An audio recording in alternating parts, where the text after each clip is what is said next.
За бид бол угаасаа зах зээлээ тэлжиж, уулуурхаан бус бүтээгдэхүүний экспортыг нэмэгдүүлж ижил эдийн засгаа өсгөн тэлнэ.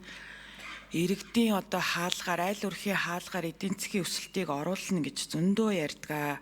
Тиймч бодлого хэрэгжүүлэх ёстой гэж боддог. Гэхдээ нөгөө талаасаа зах зээлээ тэлнэ гэд одоо энэ чөлөөт худалдааны хэлэлцээр бол зах зээлээ тэлэх зорилготой гэж яриад байгаа. Тэгээ Японыг янз бүрээр яриад байна л та.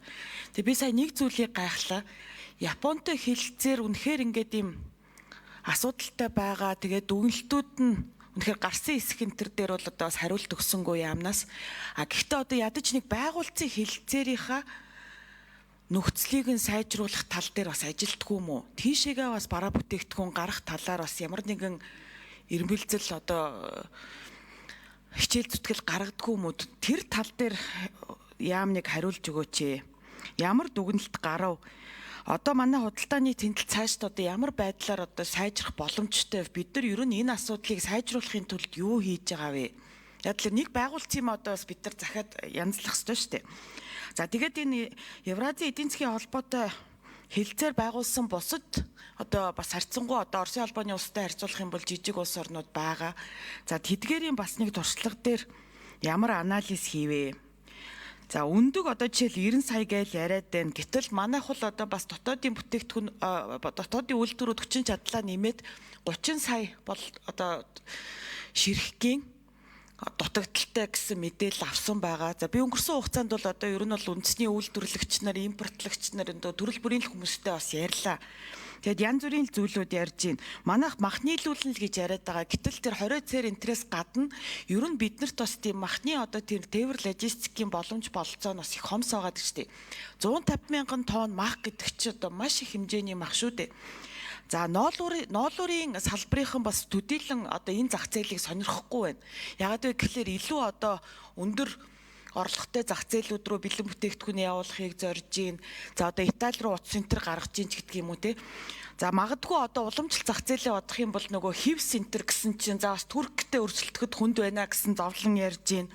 За нөгөө савхан бээлийн энтер гэдэг одоо бүр нэг уламжлалт 80-90 оны зах зээлүүд руугаа одоо бас яаж хандчаа гих мэдчлэн яг ийм нийш зах зээл болгон дээр биднэрт яг тодорхой судалгаанууд хинхэн ямар бүтээгдэхүүн гаргах уу гэдэг зүйл ер нь одоо байна уу? Тэгжиж бид нар одоо бас юм бодиттой шийдвэр гаргах гэдэг. За тэгээ Оросын холбооны улсын хувьд бол бас энэ хүнсний үйлдвэрлэлээр бас дэлхийд тэргүүлэгч орнуудын нэг уламжлалсараа бас ингээд үйлдвэрлэл бас их нэлээд хөгжсөн ийм зах зээлээ. Тэгээд одоо манайх ч ихсэндээ 90-ад онд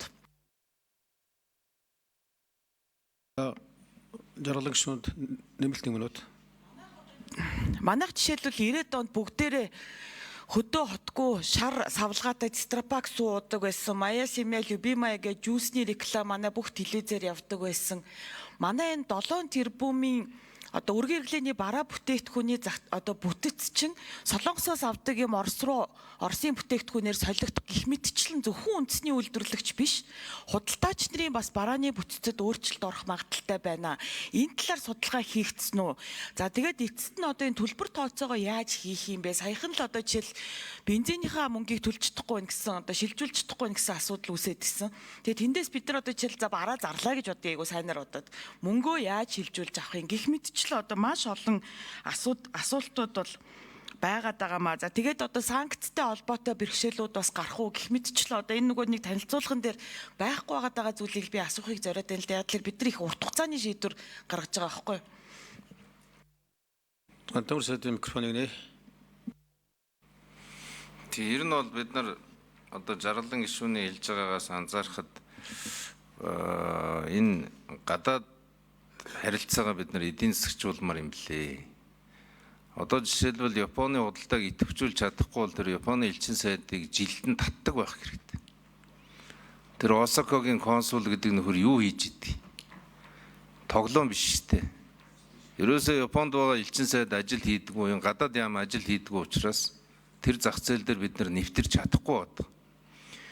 Тэгэхээр нэг бол Монголын барааг зардаг бай, эсвэл тэрийг татан буулгах гэдэг ийм шаардлагыг тавина. Европын холбоо ч адилхан. Европын холбоонд одоо их л айхтар дипломат харилцааг хийгээд байдаг. Хэдэн дарга нар очихоор үйлчлэгээс өөр ажил байдгүй. Тэр нөхдүүдийг буцаах хэрэгтэй. Эсвэл бол Монголын бараг тэр зах зээл рүү оруулах ажлыг хий гэж үүрэг өгөх хэрэгтэй. Би бол Оросын холбооны улсад суугаа элчин сайдад ийм л үүрэг өгнө. За гэрээ хийсэн. Энэ хэмжээнд хийхдээ бодож байсан хэмжээний бараг энэ зах зээл дээр зарах ажлыг та хийнэ. Хийж чадахгүй бол ажлаа өгөөл гэдэг ийм л асуудал ярина. Тийм учраас бол бидний гадаад харилцаагаа жоохон эдийн засагчуулаад эдийн засгийн өгөөжтөд нь хүнээ суулгаад огт эдийн засгийн өгөөжгүй харилцаанд ордгоо байгаа тэр хэсгийг татаж буцааж Монголд авчрах.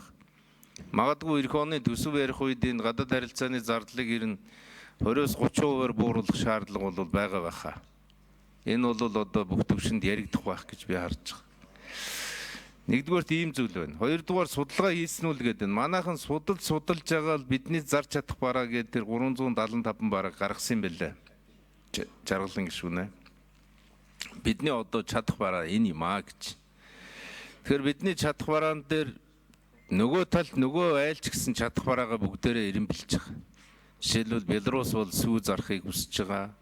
Казахстан бол түрүүн хэлсэн дээр тамхи энтрээ зарахыг хүсэж байгаа. Оросын холбооны улс бол түлш тослох материал зарахыг хүсэж байгаа. Тэ. Гэх мэтлэн ийм одоо